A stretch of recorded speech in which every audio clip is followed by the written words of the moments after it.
Hey guys, and welcome to another video in Microsoft Flight Simulator 2020. Of course, we're in the Airbus A320neo. However, today a little bit of a different video in that I'm taking a quick look at this freeware scenery for Gatwick, and I just wanted to bring it to your attention if you hadn't already got hold of it. This is Gatwick Airport in London Gatwick Airport, just to the south of London, and the main reason I'm having a look at this particular one is because it is a main hub for Easyjet. So I downloaded this, had a quick look at it, and oh my goodness, I cannot believe this is freeware.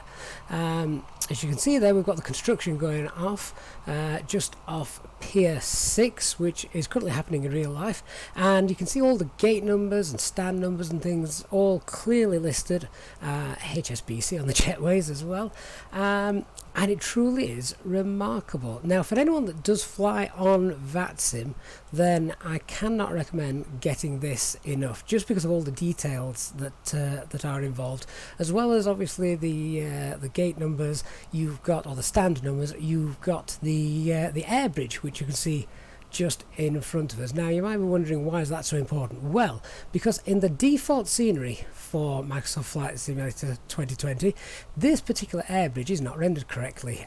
So much so that it's not an air bridge, it's more of a ground bridge, and you cannot taxi underneath it, which, when getting instructions from VATSIM one time, caused a little bit of a headache, because if you ever tried to do a 3-point turn in an A320, it didn't end too well.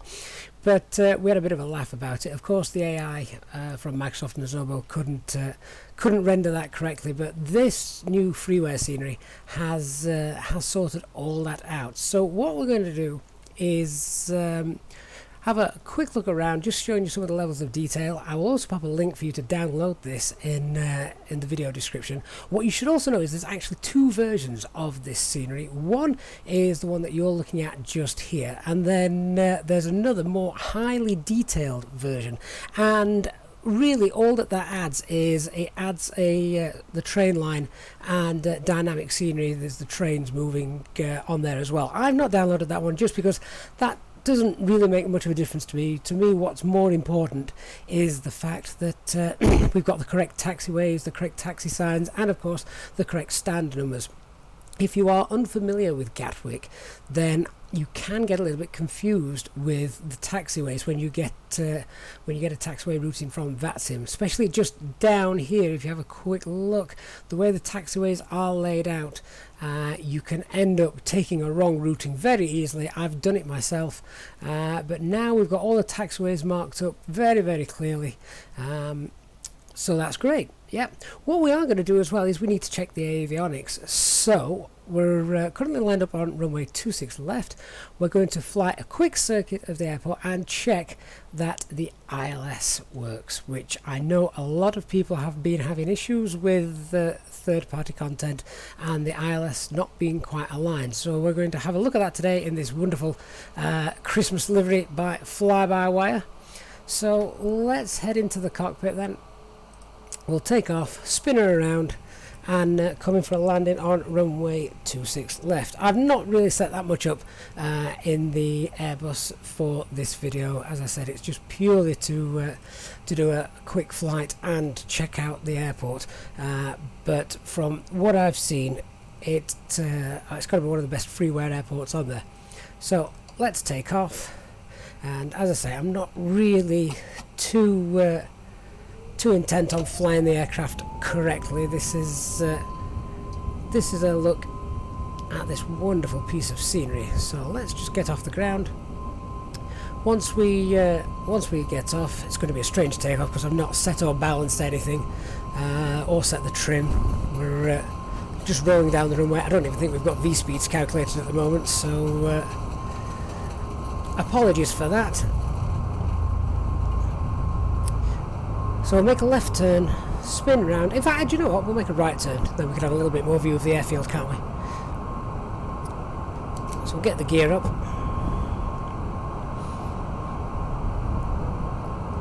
And make a right turn over here. Get us up to 3,000 feet. And we'll just hold that altitude.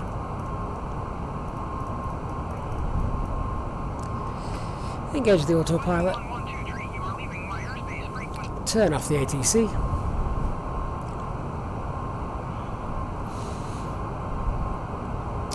It's actually quite cloudy today. We are in real weather.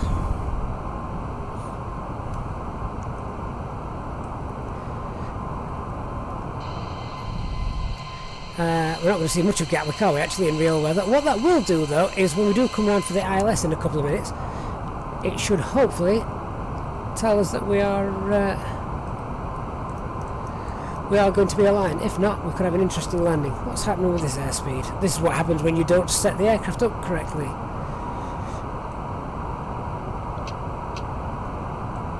I can see it's not behaving.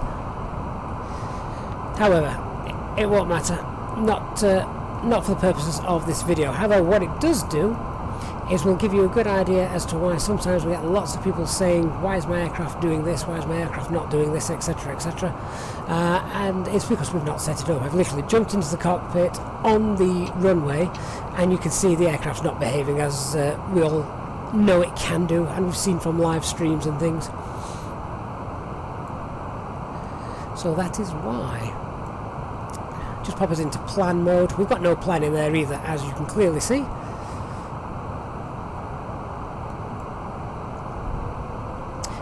Turn the landing system on, so that's the first good sign. The landing system works, and we've got a distance there from the airfield. See if we can get it to descend back down to 3,000 feet, shall we? We seem to have gone up to 4,800 feet for some reason. Insert destination data, that's because we've not got that in there, and it's my thrust lever's not in the climb detent. There we go. That behaves itself. Still doesn't want to come down to 3,000 feet, does it? Can we force it down with a bit of VS speed? There we go, it's starting to drop now. So what we're going to do is we're going to land, we're going to test out the ILS on this Freeware scenery, make sure that's all lined up. As I say, I have seen some people say that they're having problems with third-party content not aligning with the ILS correctly, so we'll check that works, and today we've got the perfect weather for that, looking at it. Once we've landed, we're going to go and try to taxi underneath that air bridge, and that is because I know that there have been lots of reports that the bridges and things in flights in 2020 are actually just almost like fixed images, and you can't actually go underneath them. So we'll check that air bridge works. Whilst we're doing that, we can also check if all the taxi signs are correct, which I'm sure they are. Yeah. As I said, there are two versions to this particular edition of Gatwick. So you can have one that has all the extra trains running through it, or you can just have the one that I've downloaded, which realistically for me I don't need anymore. I've not got the world's strongest computer. If you want to check out my specs, you can do. They're on the About page. So glide slope's alive, and we're pretty much already configured for landing. I'll tell you what I will do very quickly, if I could just bring up the approach charts. Let me just get the MDA for that, which is... where's it gone?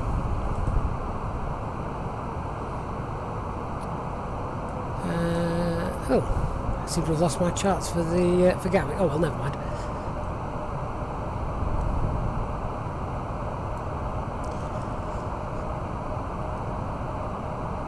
And we'll start to make that turn now to line up with the ILS, hopefully.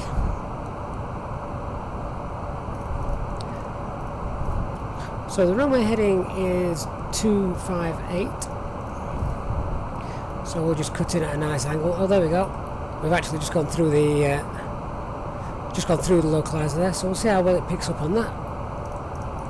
Roll the speed back.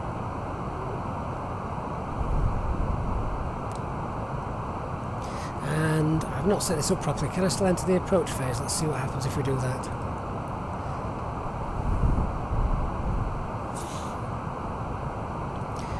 Let's turn it into ILS mode.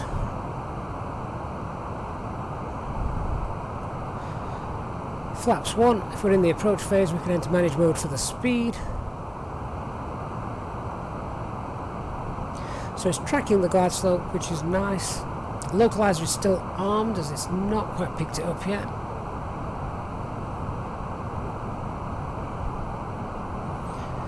We're 8 miles away, so we just need to get that speed slowed down, so we'll drop the gear down. I say again, I'm not flying this aircraft correctly. I'm more interested in how the ILS is going to align and work.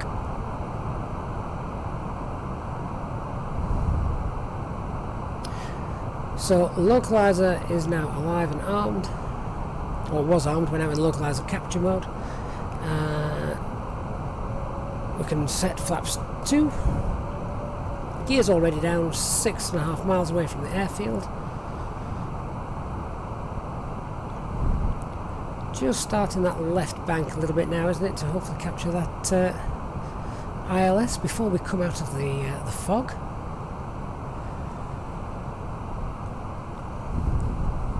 Descending with the glide slope quite nicely, so that's good. Here comes the localizer. And flaps 3.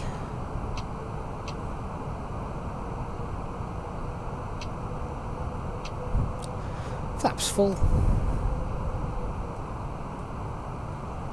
So we can just see the runway there. We're not fully aligned yet, but that's my fault, just because I was I made the turn a little bit too late.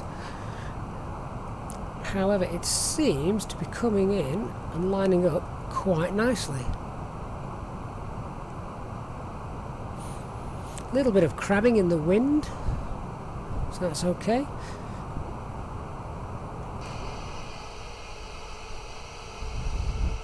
Let's just have a quick look from the air. Can't actually see much of Gatwick at the moment, but we'll see it as we come in.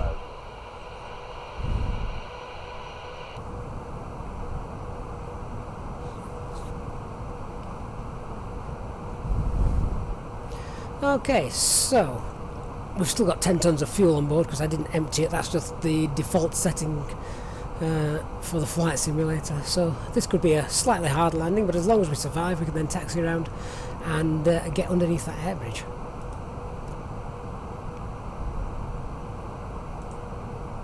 So the good news is the ILS seems to be working beautifully.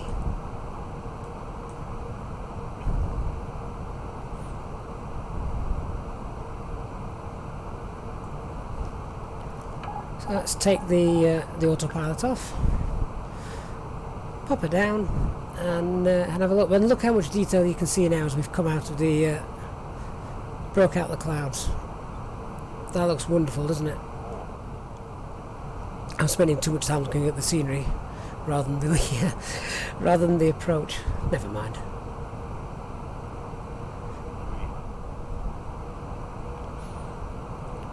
So I believe that below us there's the train line, so you can get trains running in that more advanced version,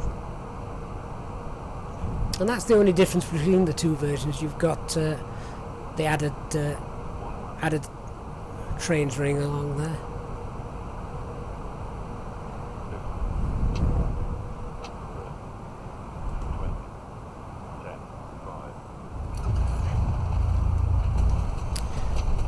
Okay, so just roll her out and we'll vacate and taxi back via Juliet.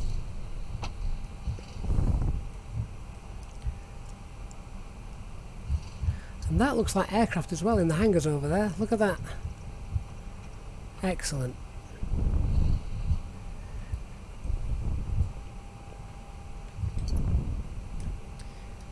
For those of you that have followed the stream and the channel for various things, I know a lot of you ask what mods I use, and I always say the same thing, very, very little, just because of the amount of updates that keep being rolled out at the moment by Microsoft, and every time that happens we tend to break some of the mods, so I try to keep it down to a bare minimum. But as this is one of the main airfields that flying as an Easyjet pilot I fly in and out of, it's going to be hard to go back to a default scenery after seeing this.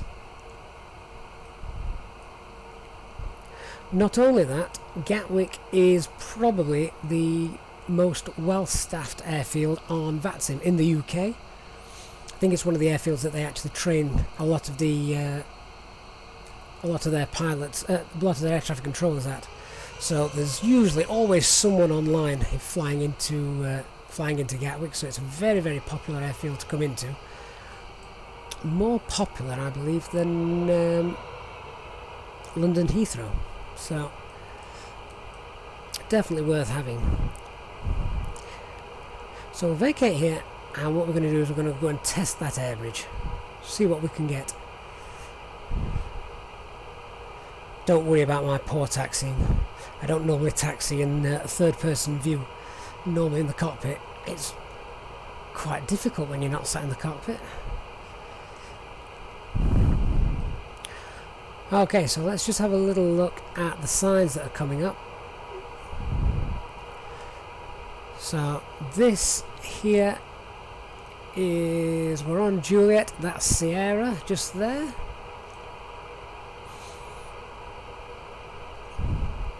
Which is one of the remote parking stands, hangar and cargo area, that's all nicely done. And so our next point of turn should be, there's the fire station, that's nice. The next point of turn is, if we go not off the next left, which is Romeo, but the one after that, which is Quebec, which is just up here. I'm breaking the taxi speed just to show you this quickly.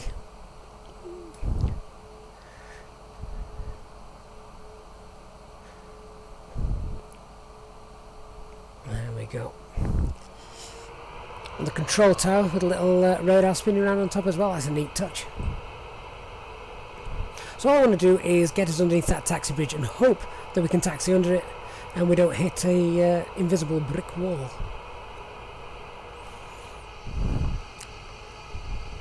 But for those of you that are still using and flying to a lot of the default airports, which you can't really say anything against them for what they are fantastic and a major upgrade from any other default scenery simulator.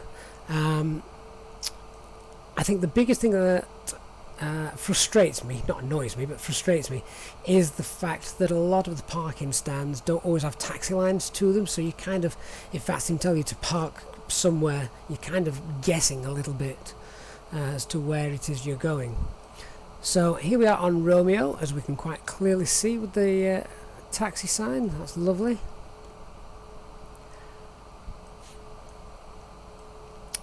The crane I also believe is accurate. There is construction going off just there at the moment. And here's our air bridge. So we'll have a quick look under here, then we'll end the video. But all in all, very, very impressed, and for free as well. I can't say that enough. So congratulations to the makers of this place. It is a mod which I will be using over and over again, and there we go, look, no problems taxiing underneath that air bridge. But we still get vans driving through our engines. Of course, that's not the developer's fault. Alright guys, we're going to finish that there, so I will leave a link for you to go and download this as well. Hope you enjoyed that. I don't normally do scenery reviews. If you did enjoy that and you want me to do any more, please do leave a comment in the comments section, because it's not something I normally do. As I said, just having a look at this one, because one, I thought it was amazing, two, it's very useful for flying on VATSIM at Gatwick, and three, it is a main hub for Easyjet. So, hope you enjoyed that guys, and I will see you all again soon. Bye bye for now.